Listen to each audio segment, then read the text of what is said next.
Hello, hai. Hari ni saya nak buat paniyaram ya.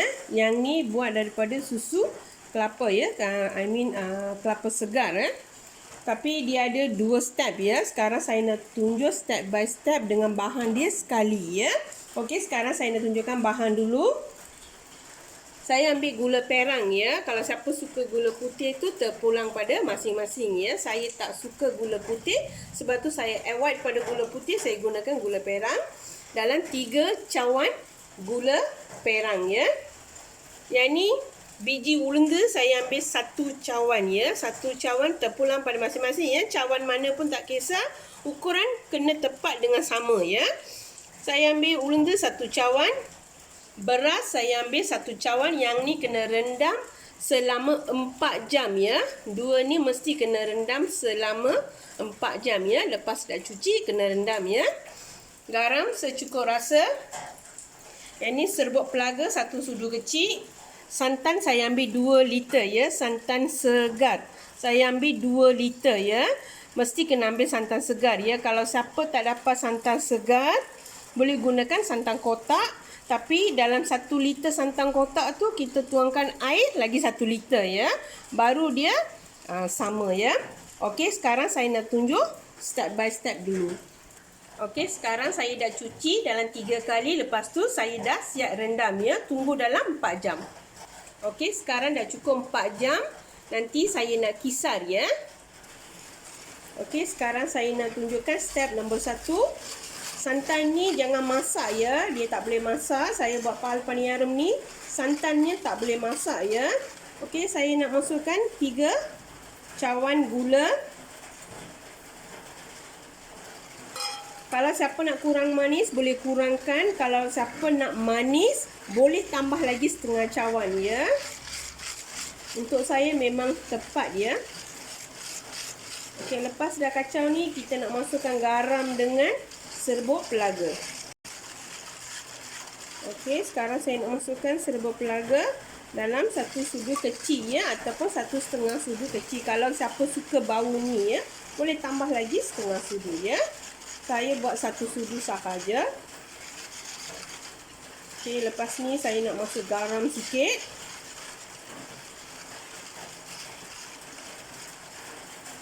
Okey, garam ni kita masuk sikit cukup ya, supaya kita nak naikkan rasa sahaja. Okey, lepas dah kacau-kacau ni, kita kena tapis balik ya.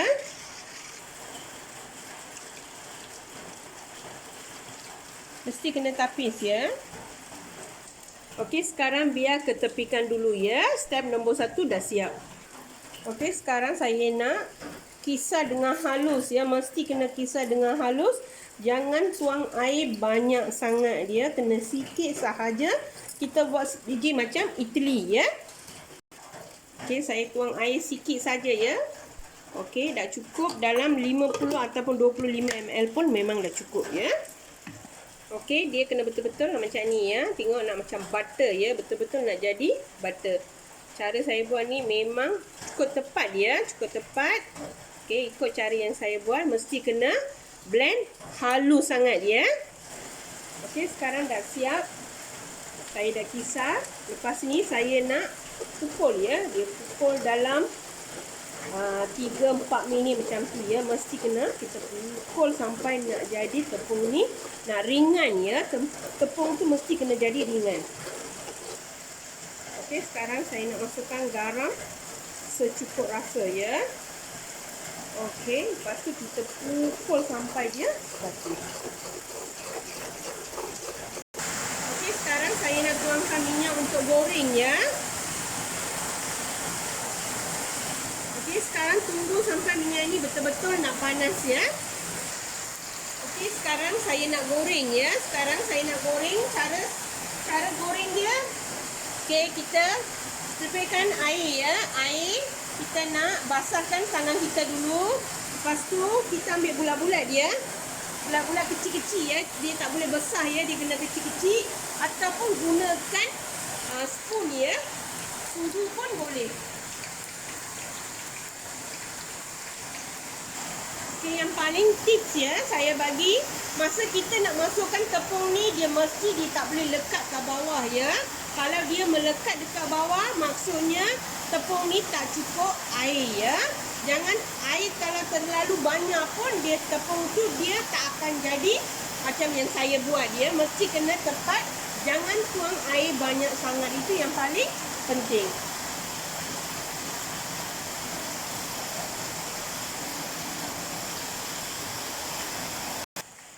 Okey, yang ni kena masak brown color cukup ya. Dia jangan terlalu hangus ke apa. Dah cukup brown color, memang dah cukup ya. Okey, sekarang saya ingat dah cukup. Cara saya masak ni memang dah cukup ya. Okey, sekarang saya nak toast pada minyak. Okey, sekarang dah siap goreng ya. Yang ni dia terlalu lembut ya. Dalam tu memang kosong ya. Tengok, dalam tu memang kosong ya. Kita dah nampak memang dalam tu kosong ya. Dia tak boleh bertepung ya dalam ya. Kalau dia bertepung, kira aduan tu tak betul ya. Okey, yang ni memang tepat ya. Okey, sekarang saya nak tunjukkan step nombor 3. Okey, step nombor 3 ni kita kena panaskan air ya. Supaya kita nak rendam kita punya paniaram ya. Selama seminit cukup ya. Supaya nak hilangkan minyak dia ya. Okey, sekarang saya nak masuk ya. Okey, tunggu seminit sahaja ya. 1 minit saja. Lepas tu kita nak toast daripada air panas ya. Okey, dah cukup 1 minit. Saya toast daripada air panas ya. Cukup seminit ya. Okey, sekarang dah siap. Tunggu sampai nak sejuk ya. Lepas dah sejuk, baru saya boleh tuang susu ya. Okey, sekarang dah sejuk.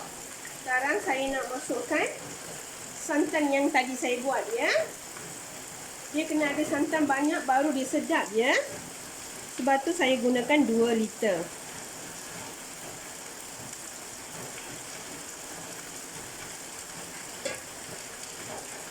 Okey, dia kena rendam selama setengah jam ya. Lepas dah rendam setengah jam tu, memang kita boleh makan ya. Okey, sekarang dah siap ya. Pal paniaram kita memang cukup sedap dengan healthy ya. Saya buat cara chettinad style ya. Memang cukup sedap dengan mudah. Bahan dia pun tak berapa banyak ya. Siapa yang belum cuba resipi saya ni boleh cuba dekat rumah ya. Selamat bercuba.